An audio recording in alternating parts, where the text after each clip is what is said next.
आज हाम्रो टपिक छ न्यूटन ल अफ ग्रेभिटेसन। न्यूटन ल अफ ग्रेभिटेसन भनेको के हो आज हामी जान्छौँ र यसको डेरिभेसन पनि गर्छौँ र त्यससँग रिलेटेड न्युमेरिकल्सहरू पनि गर्नेछौँ। ल अब जान न्यूटन ल अफ ग्रेभिटेसन। न्यूटन ल अफ ग्रेभिटेसन जान्नुभन्दा अगाडि ग्रेभिटेसन फोर्स भनेको के हो थाहा पाउनुपर्छ। Gravitation force GRA gravitation GRAVITATIONL gravitational force भनेको के हो थाहा पाउनुपर्छ। ग्रेभिटेशनल फोर्स भनेको जस्तै ग्रेभिटेशनल फोर्स भनेको force of attraction. Gravitational force is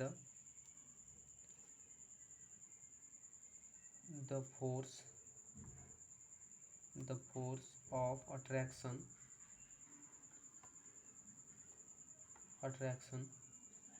between two objects in this universe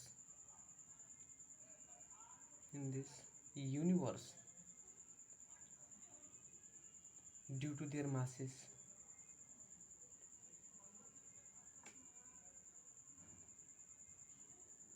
is called gravitational force. मतलब जस्तै दुईटा अब्जेक्ट छ, जस्तै यहाँ मानिदिउँ एउटा अब्जेक्ट छ M1 भन्ने, एउटा अब्जेक्ट छ यहाँ M2 भन्ने। अब यिनीहरूले एकअर्कालाई अट्र्याक्ट गर्छन्, यसले यसलाई तान्छ, यसले यसलाई तान्छ आफ्नोतिर। त यो जुन फोर्स त्यसमा डेभलप हुन्छ नि त्यही फोर्सलाई ग्रेभिटेशनल फोर्स भन्छन्। अब यो ग्रेभिटेशनल फोर्ससँग रिलेटेड ल छ, त्यसलाई भन्छौँ हामी न्यूटन ल अफ ग्रेभिटेसन। न्यूटन ल अफ ग्रेभिटेसन। न्यूटन ल अफ ग्रेभिटेसन कसले दिएको? सर आइज्याक न्यूटनले दिएका हुन्। सर आइज्याक न्यूटन को सबैलाई थाहा छ हैन। Sir Isaac Newton was the great British physicist हुन् न। उनीहरूले यो न्यूटन ल अफ ग्रेभिटेसन दिएको थियो। यसलाई युनिभर्सल ल पनि भन्छन्। किन युनिभर्सल ल भनिन्छ न्यूटन ल अफ ग्रेभिटेसनलाई हामी अहिले जान्छौँ। पहिला स्टेटमेन्ट हेरौँ, यसको स्टेटमेन्ट के हो त। जस्तै मैले यहाँ भनिहालेँ व्हेन, यसको न्यूटन ल अफ ग्रेभिटेसनको स्टेटमेन्ट के भन्दा ग्रेभिटेसन क्यापिटलमा हुन्छ GRAVITATION। यसलाई gravitational force between two object is directly proportional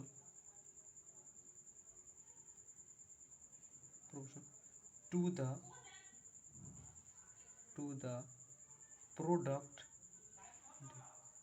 the product of their masses and inversely proportional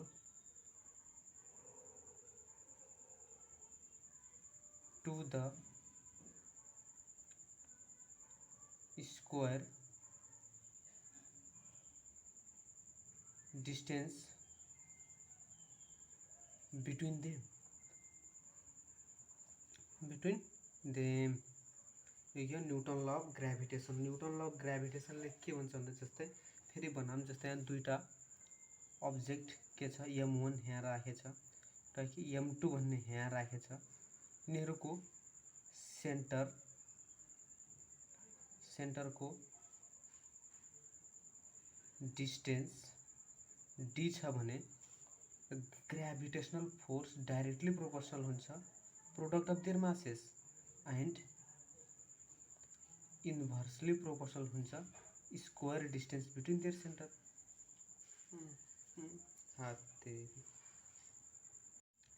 inversely proportional to the square distance between their centre. यहाँबाट हामी के पाउँछौँ? F equation 2 मानिदिउँ M1 into M2 upon d square.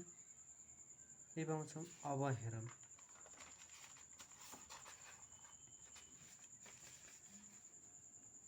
अब के हुन्छ भन्दाखेरि हामी यो पायौँ F inversely m1 by d square यो पायौँ। अब जी यो फर्मुला आयो वेयर जी भनेको के हो where G is gravitational proportionality PROPORTIONALIT proportionality constant known as gravitation constant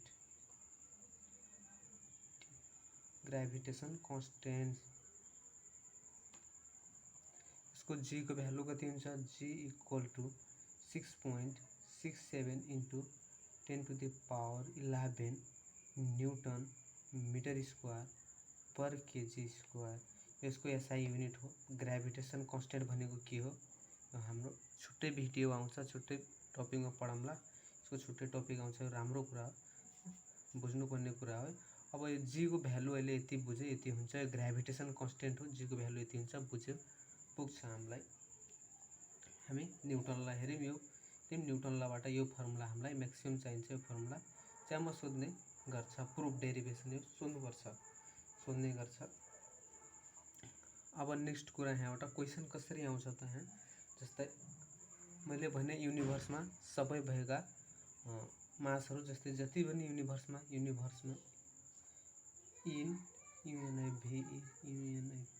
in universe every body attract to each other, attract to each other, एकअर्कालाई के गरेर हुन्छन् अट्र्याक्ट गरिरहेका हुन्छन्, एकअर्कालाई अट्र्याक्ट गरेर हुन्छन्। अब जस्तै यहाँ एउटा क्वेसन आउँछ, जस्तै अर्थ हो EARTH अर्थ, एप्पल हो एप्पल अर्थमा खसिरहेछ, एप्पल कहाँ खसिरहेछ अर्थमा खसिरहेछ। अब does apple attract to earth, apple attract to the earth, एप्पलले अर्थलाई अट्र्याक्ट गर्छ र if why we can't see to move earth toward apple, यदि हो भने अर्थले अट्र्याक्ट भने हामी एप्पललाई मात्रै किन खसेको हेर्छौँ, अर्थ किन एप्पलतिर गएको हेर्दैनौँ भन्ने कुरा सोध्यो। कि एप्पललाई पनि अर्थले अट्र्याक्ट, दुईटा अर्थले त यसलाई अट्र्याक्ट गर्छ, एप्पलले पनि यसलाई अट्र्याक्ट गर्छ त, यस एप्पलले पनि यसलाई के गर्छ अट्र्याक्ट गर्छ। अब हेर्न किन सक्दैनौँ, किन अर्थ एप्पलतिर गएको हामी हेर्न, because mass of apple is very small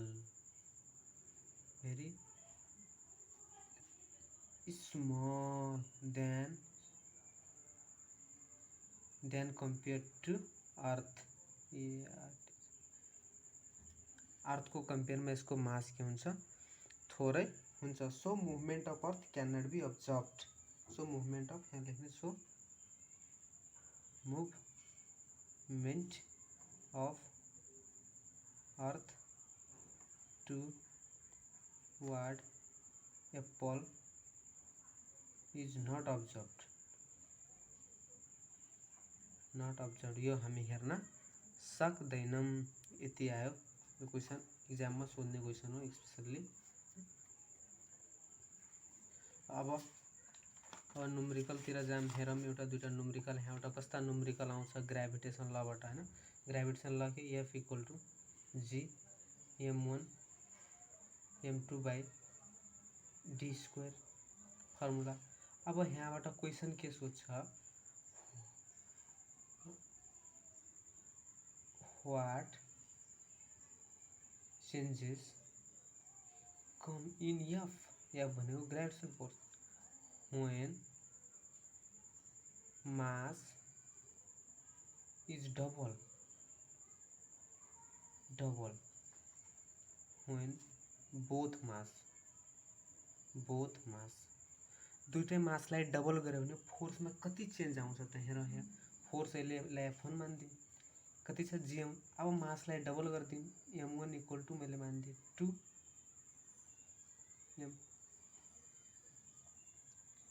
M2 equal two 2 M2 double गरिदिए। हुन त M2 यहाँ लेख्न पाइएन तर पनि न्यू मास मानिदिए।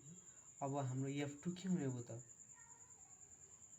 M1 dash into M2 dash हुने भयो अपन D स्क्वायर जी D लाई चेन्ज गरेको छैन। अब यहाँ G M1 को ठाउँमा कति 2 M1 2 M2 अपन यहाँ D स्क्वायर 2 2 जा 4 है 4 G M1 into M2 by D square आयो। यो भनेको के हो F1 मतलब फोर्स टाइम भइहाल्छ।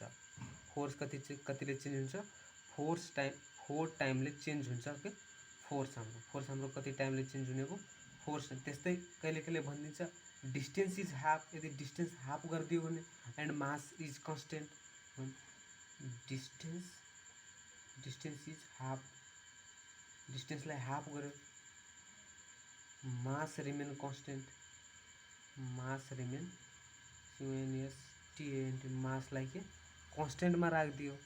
अब डिस्टेन्सलाई हाफ गर्ने बित्तिकै GM2 यहाँ डिस्टेन्सलाई हाफ गर्ने बित्तिकै यसरी हुने भयो। यो 2 को स्क्वायर 4 यो रेसिप्रोकल गरेर माथि आउँछ इक्वल टू G बाई यो पनि 4 टाइम्सले निक्लिन्छ। उ त जस्ट गर्ने तरिका यही हो जे राख्दा पनि हुन्छ। अब यहाँ मैले 4 पुरा गरिदिएँ अरु जे इक्जाममा जस्तो छ त्यस्तै गर्ने हैन। अब यसको न्युमेरिकल मतलब बेसिक कन्सेप्ट थियो के थियो त्यो एउटा दुईटा थियो बेसिक कन्सेप्ट थियो। अब यहाँ न्युमेरिकल हेरौँ जस्तै ले मान दिए यहाँ 1 kg मास यहाँ पनि 1 kg मास छ बीचको डिस्टेन्स 1 मिटर छ। Find gravitational force GRVITTIONL gravitational force निकाल्नु छ। लाई के निकाल्नु छ ग्रेभिटेशनल फोर्स निकाल्नु छ। अब gravitational formula G M1 into M2 by D square.